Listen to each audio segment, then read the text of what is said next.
I'm here with Amy Erickson, Shilao, is that how you pronounce it? Yes. The wife of the Shifu. And just wanted to get some ideas about, wow, how did you guys meet?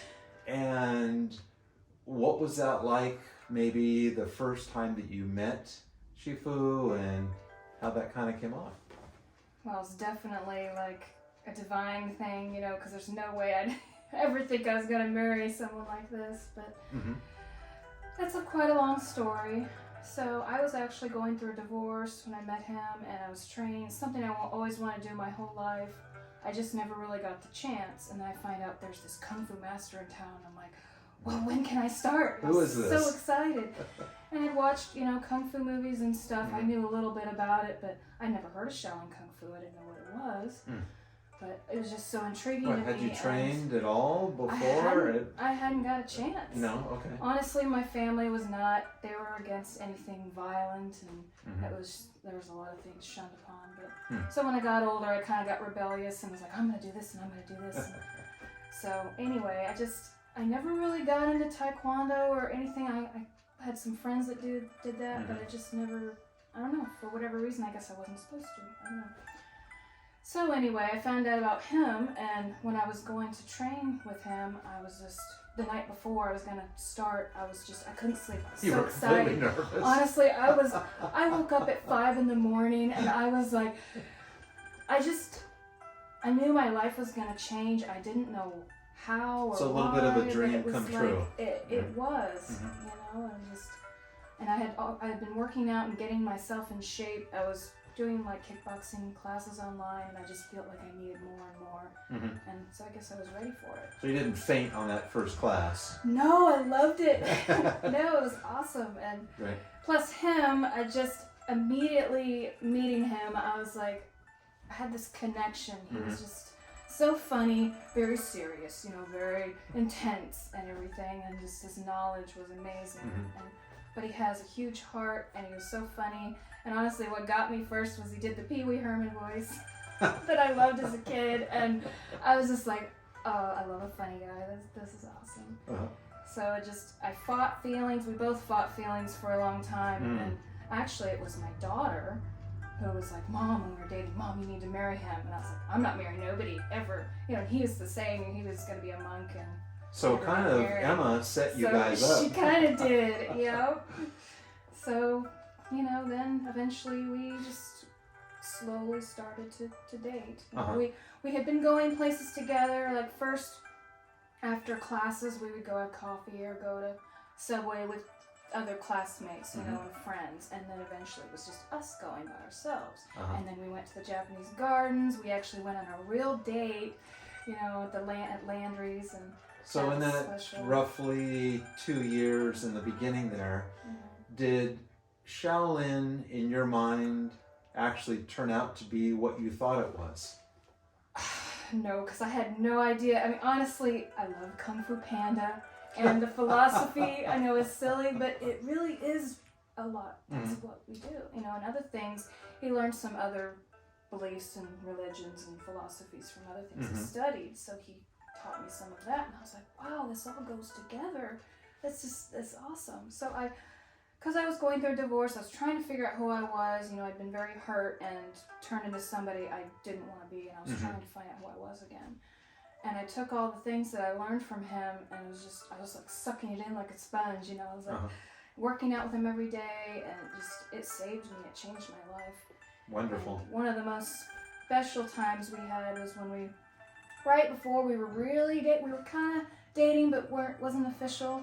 We went to Maba, like he said before, and that was just awesome because you really don't talk. It was 2 days. You go up there, you stay the night. Of course, I couldn't sleep. I was up doing push-ups and sit-ups and excited. And he was up at, 5 in the morning doing Tai Chi with the master. But you're not supposed to talk much at all unless you have a question or something, or they have classes, you know, where you're answering questions and everything. So it was just, you're very mindful and focused on what you're doing.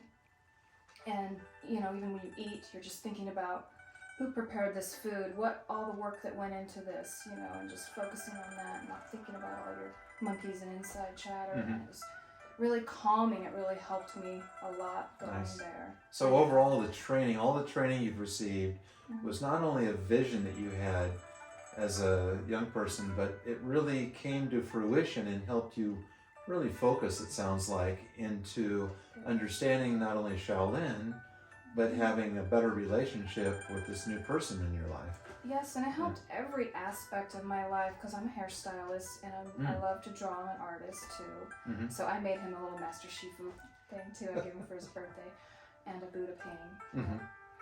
But just that, I just was like, oh, I always wanted to do this, or I just, even with drawing and painting, I was very intimidated by certain styles or things, and I'm like, I'm just gonna do it, and it made me stronger and confident, and gave me the discipline to do more things. So I started an online business on the side, selling things on Etsy. While I was doing hair, I was making jewelry, I was doing sculptures, I was just, just like everything I always wanted to do. I was just like, I'm gonna try this, I'm gonna do this. So it was just a lot of learning and growing. So then, period there. apparently, when you guys decided to get married, Yeah. there was a big event coming up internationally. Do you want to talk about that? Yeah, but first I want to say our daughter was, I think, as much excited as we were. Like she was like, About getting married? when are we gonna get married? When are we gonna get married? Like she absolutely loves him, and yeah, she wanted to get her ears pierced for that, and it was very special. But yeah, of course, the wedding, was very meaningful. We both had bigger weddings before, and this was very small. We had about 10 people, or 10 or 15 people. But it was just so meaningful and special, and being Orthodox and getting into that was too. But we didn't get to have a honeymoon, so later on, yeah, they invited us to be judges and at the tournament in Jamaica. Jamaica, Yeah. nice. And I was like, can we afford this? And we saved up, and we're like, we're doing this. We didn't have a honeymoon. This is gonna be our honeymoon, so we're gonna do this. And it was only 3 days, but that was probably the best experience. That was just awesome. I'd never been on an airplane before. My uncle's a pilot, so he had a little Cessna plane, but I'd never been on an airline. So of course he let me sit by the window, and I'm just like, this is awesome. I loved flying. Not the stuck at the airport part, but I love the flying part. Right. And just Jamaica was awesome. The people were so, of course they're working at a resort, and they want to make the tourists feel comfortable, but still you could tell they were very happy we were there, and just, they're so, these people are suffering and they have nothing, but they're so happy. And that made us kind of look perspective, oh, we shouldn't complain. Look at what they have and look how happy they are. So we were kind of on a high after that too, of being there. And I made friends too with the girl that did my hair. She has a little girl Emma's age, and I always wanted to do some cornrows. Well, I did do cornrows when my friend did them on me too. And being in that with my curly hair and frizziness, I was like, I want to get rid of this. So she did my hair, and we became friends, and I still talk to her on Facebook, and we're like family, and she's living in Jamaica and we're here. So. Were you nervous performing at this class? I didn't perform in Jamaica. I was actually a judge. Yeah, we did a tournament, a seminar there, but no, I didn't perform there. Yeah, but we taught Tai Chi on the beach, and that was very challenging. So I did do the Tai Chi form for students, and I did it with him to show them what it was. We did that on the sand, and if you've done, forms on the sand, that was really working on my balance. I was like, oh, okay. Nice. But, and then awesome. you came up, when you came back, those performances kind of continued, or the opportunity for you to insert yourself more deeply into by doing a performance at Hamner Theater or something? Yeah, I think we did that before. We did that before Jamaica. Oh, that was before Jamaica. But we were there for about 4 years, and every year they had a recital. We would do it with them.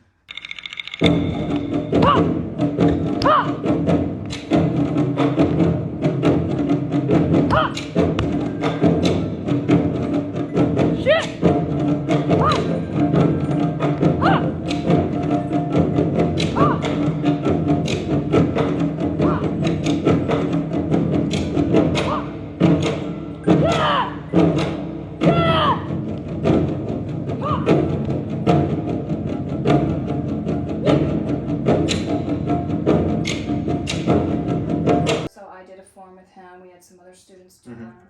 What was really cool in our last year there performing in that was when we had all the seniors come up. And that was cool because we're like, no, look what they can do. You know, you guys Right. can see what we can do, but look what they can do with all these health problems. One. Yes, and so after Jamaica, we got to go to Kansas City and then later to Seattle, and we were part of the Martial Art Hall of Fame. And I'm usually pretty shy. I'm not an extrovert like him. You know, he's like, you have performance anxiety. I didn't know what, I was like, yeah, I guess I do. But, you know, when you're training, especially teaching classes, because he didn't have any other assistant instructors, I was the highest one. I was it. So I was up there, you know, showing people what to do.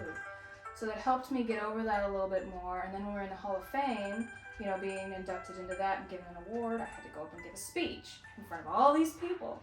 But it just, yeah, the training I had with Shaolin and everything, and the confidence, and then what it means to me, because I wasn't as nervous going up in front of everybody because I could say how much this meant to me, you know, and being part of that organization was very special then because I got to meet all these people, you know, and just let them know what this has done for me and hear everybody else's stories too. That was really cool. Right.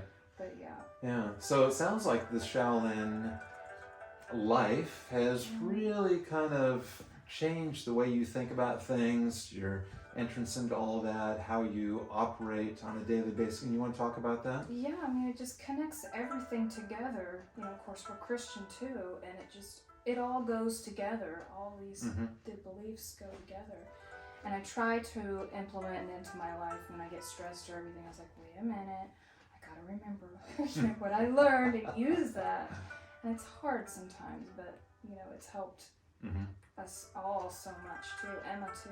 It's helping to calm her. And your daughter has trained or periodically? She has. She mostly, of course, she loves to be in front of people and perform. So she's a dancer. She has been dancing for about 7 years and did some aerial silk. So she's kind of off and on when she has time. She'll do some training with us. So now she's 11, almost 12, changing into preteen. But I think she's going to come back into and remember her roots again. Is there any one thing that stands out in all of your training, everything that you guys have done together in the 8 years that you've been doing this practice, that stands out as a key moment for you? Like performing or? I'm not sure. Performing or just the understanding of what the Shaolin Life has brought to you? I don't know if I can pick one thing. It, like I said, Maba was very enlightening and special to me, and using all those philosophies and everything and putting that into practice and being there in the environment too. So Maba it is. Yes, Okay. and I have to say Jamaica too. Yeah. Just with all the people and getting to show them that. Right. And people that don't even know what Shaolin Kung Fu is and showing them that. So. Do you think about it when you're working at your hairstyling shop, working with people? Do you think, oh my gosh, I'm like the world's only Kung Fu hairstylist? Yeah. Actually, I talk to my clients a lot about that because, you know, they're going to say, well, so what does your husband do? Or what do you guys, you know, what is your hobbies? So I tell them, you know, and so everybody knows that they don't know if it's Kung Fu. They're like, oh, that martial art girl or whatever. She does that stuff. But yeah, I try to put that into practice when I'm doing hair too. You know, because every job has its stressful moments. And so that helps me take a breath and relax. And it's like, oh, it's going to be okay. And yeah, it's really helped my business grow, I think, too. And it's cool here. It's kind of a small town, entertainment type town, too. But we've made so many connections that's put us onto so many other paths and connected us to the people that he's talked about. A lot of my clients have said, oh, I know this person, and this person knows that person, you know. And so, plus doing Elena's hair that owns the studio, you know, becoming friends with them and family, and she's my godmother. That's wonderful. Church. Yeah. So then she knows these people, and so Terrific. It kind of grows like that. So you've taken your forms, your Tai Chi forms, and put them into the hairstyling. So brush on, brush off, brush on. Yeah, quite like that in my head. Yeah. And then I have to think, okay, what am I doing? Excellent. Thanks for Thank coming on and speaking about Shifu, and you for having it me. sounds like a wonderful journey. Thank you. All right. Boom. Boom. There you go.